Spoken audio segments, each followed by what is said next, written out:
தனித்து விடப்பட்டிருக்காரு. அவருக்கு ஒண்ணுமே தெரியலன்னு சொல்லி ஸ்டாலின் சொல்லியிருக்காரு. இங்க உண்மையிலேயே தனிச்சு விடப்பட்டது யாருன்னு சொல்லிட்டு ஐயா ஸ்டாலின் அவர்கள்ட்ட நீங்க போய் மைக்க நீட்டி கேட்டீங்கன்னா தெரியும்.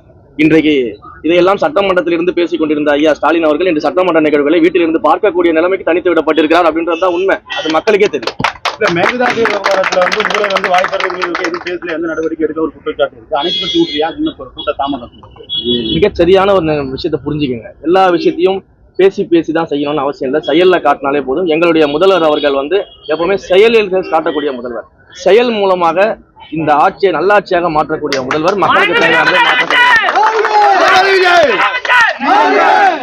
கோயிலுக்கு ஆந்திராவை சேர்ந்த ஒரு பெண் காமிக்கு வரும்போது அவர்கிட்ட 2000 ரூபாய் லஞ்சம் கட்டுறதுக்கு அந்த பொண்ணு பேட்டி கொடுத்துருக்காங்க.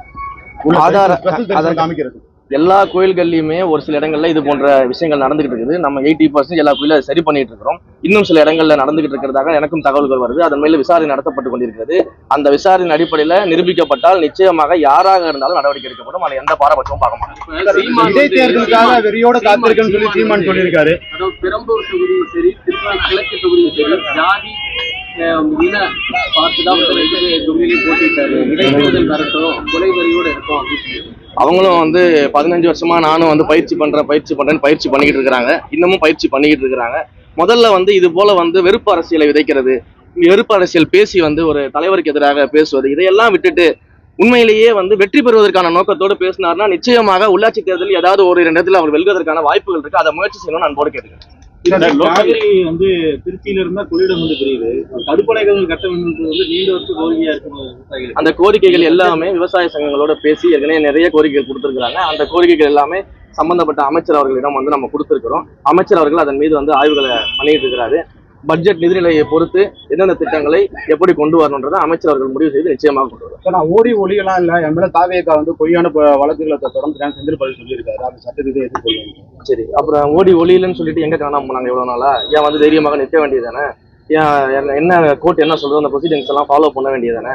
அதெல்லாம் சும்மா வெளியில வீரத்துக்கு சொல்றதுதான். ஆனா உண்மையிலேயே தப்பு இல்லைன்னா தைரியமா நிற்க களத்துல அல்லது சந்திக்க வேண்டியதானே?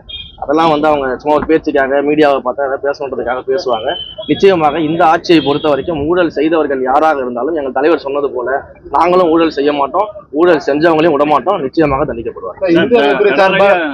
நடவடிக்கை எடுக்கிறீங்க, ஆனாலும் உயர்மட்டத்தில் உள்ள அதிகாரிகள் தப்பிக்கிறாங்க, கீழே உள்ளவங்க மாட்டிக்கிறாங்க குற்றச்சாட்டு இருக்கு.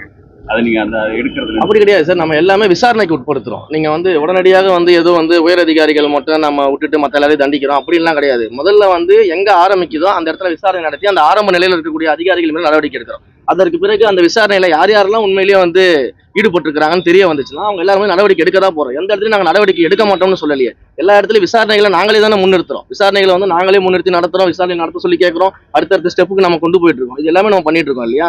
ஸோ அதனால முதல்ல ஆரம்ப கட்ட விசாரணையின் போது அதை யார் செய்தார்களோ அந்த அடிப்படையில் இருக்கக்கூடிய அந்த அதிகாரிகள் மீது நடவடிக்கை எடுக்கப்படுது.